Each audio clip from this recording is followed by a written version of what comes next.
Down the Road Show is a product of Murdoch Worldwide Entertainment. This is Down the Road Show.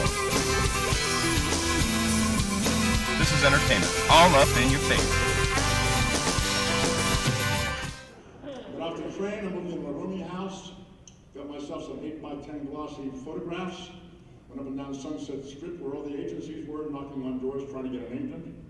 And before too very long, a matter of months, I found myself on a soundstage acting in a movie. And I thought, wow, here I am. There's the camera, the sound department, costume, makeup, sets, crew. I thought, wow, I'm in a movie. It's great. I thought this is going to rocket me to stardom. And to this day, I can't quite figure out why it didn't quite work out that way. It was called a wonderful project called Zombies of the Stratosphere.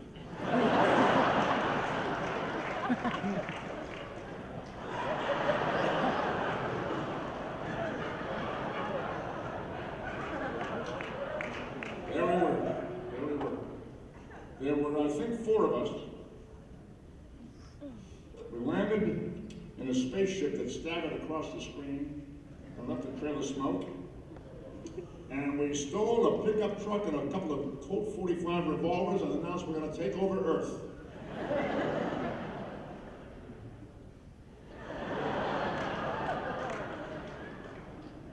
That's me.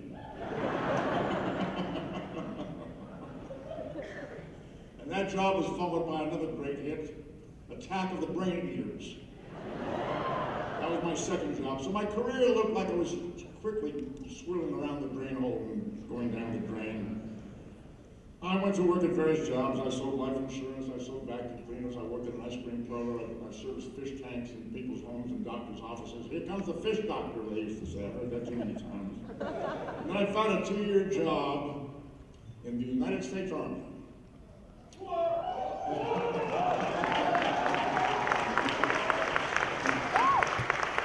There I was standing in front of a desk, a corporal sitting behind the desk at a typewriter, if you remember typewriters. And he said to me, "What do you do in civilian life?" I said, "I'm an actor." And he said, "Oh, tell me what I might have seen you in."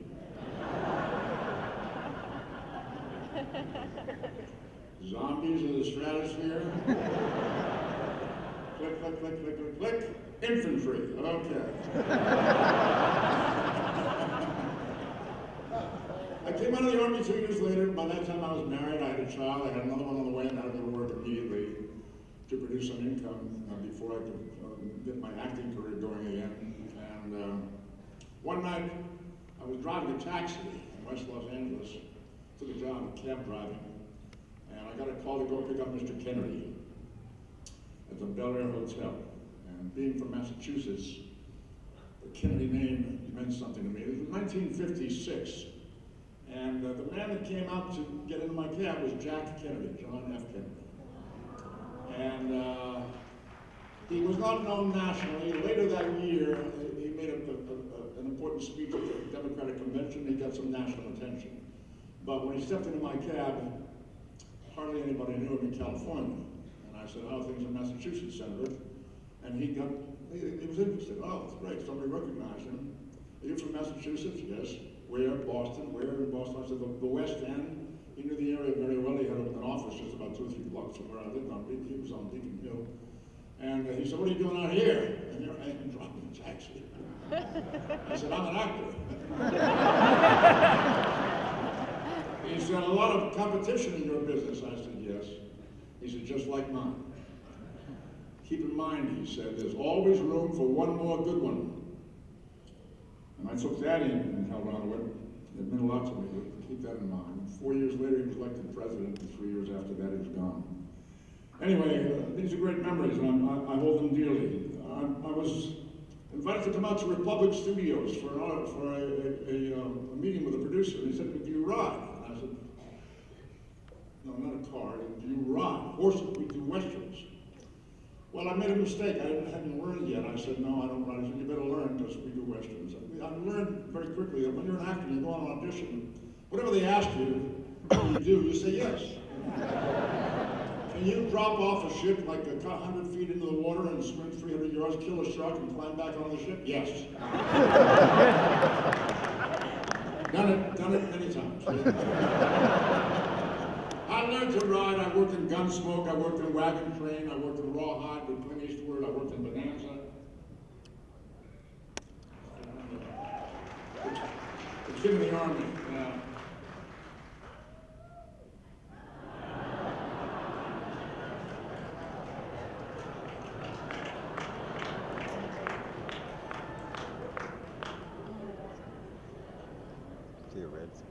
I think the only one that looks authentic in a Western is DeForest Kelley.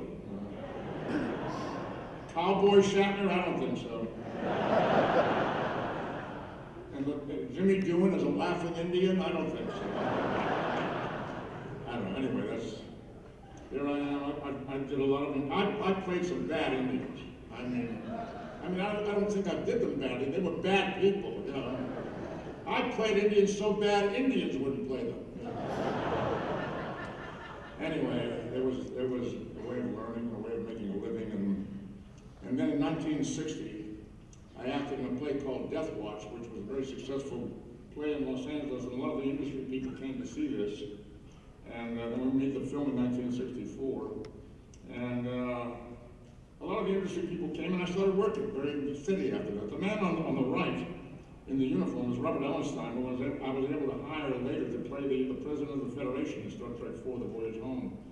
And this was the play called Death Watch, and after that, it was a big career lift. I was in Twilight Zone, Outer Limits, Dr. Kildare, Perry Mason, and eventually a series called The Lieutenant, produced by Gene Roddenberry. And now after Trains and Horses, we're talking about starships. So, I got a call one day after I'd done this episode with The Lieutenant. My agent called me and said, Gene Roddenberry saw the footage and he's interested in you for a pilot, for a television series, a science fiction that he's going to make. And he'll be in touch. And I thought, well, okay, you know, I'm working pretty good by then, so I kind of took it with a grain of salt. There's a lot of maybes. Maybe he's going to cast me in this, maybe he's going to make the pilot, maybe he'll cast me in it, maybe the pilot sells, maybe the network will keep me in the show, maybe it'll get picked up for more than 3 or 4 episodes. There's a lot of maybes. But when he called a couple months later and asked for a meeting, I went and I thought, okay, now he's going to audition me or whatever. When I got there, he walked me around the various departments. He showed me the sets being built. He showed me the costumes being designed. He showed me the props, the tricorder and the communicator, the phaser, and the makeup department. And he said you'd be wearing pointed ears, and oh. Anyway, I realized that he was now selling me on this job. I wasn't there to be auditioned. I had this job if I wanted it. All I had to do was keep my mouth shut and I could go to work. You know? So it was a little scary.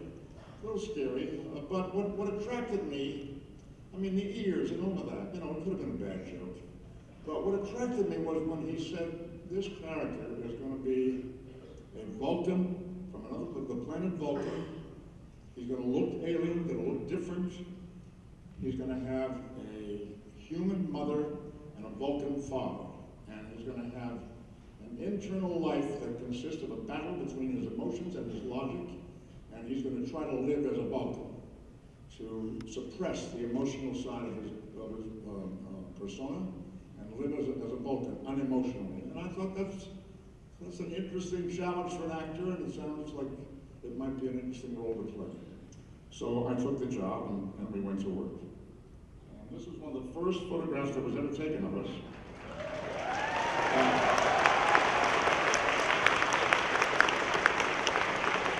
This was actually shot summer of 1966, before we even went on the air.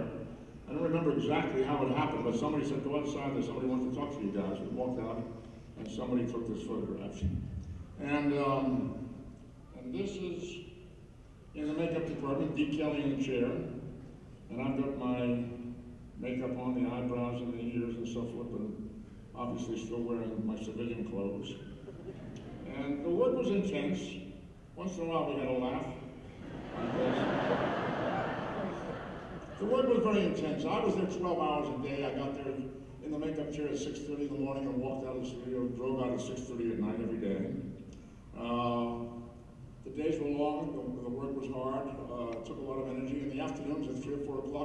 to stay sharp and on my game, I started gulping honey to give myself an extra surge of energy. We did some very, very interesting episodes, as I'm sure you know and understand. We had an episode where Kirk was split into two personalities.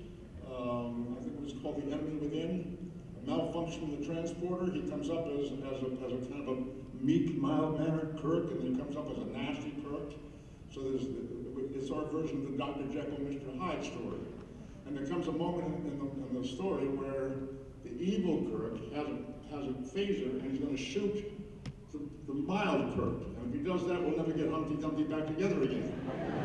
So, and the writer had written that Spock comes up behind the bad guy and hits him over the head with the butt of his phaser.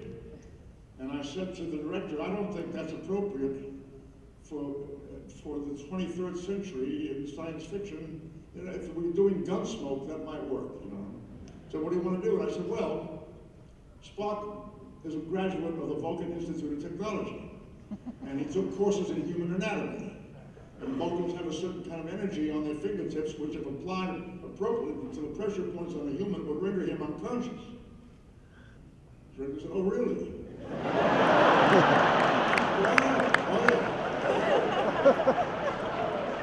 You watch the way this works. And I came up behind Bill Shatner and I did that, and went like that and dropped to the floor, and that's where the Vulcan neck pinch was born.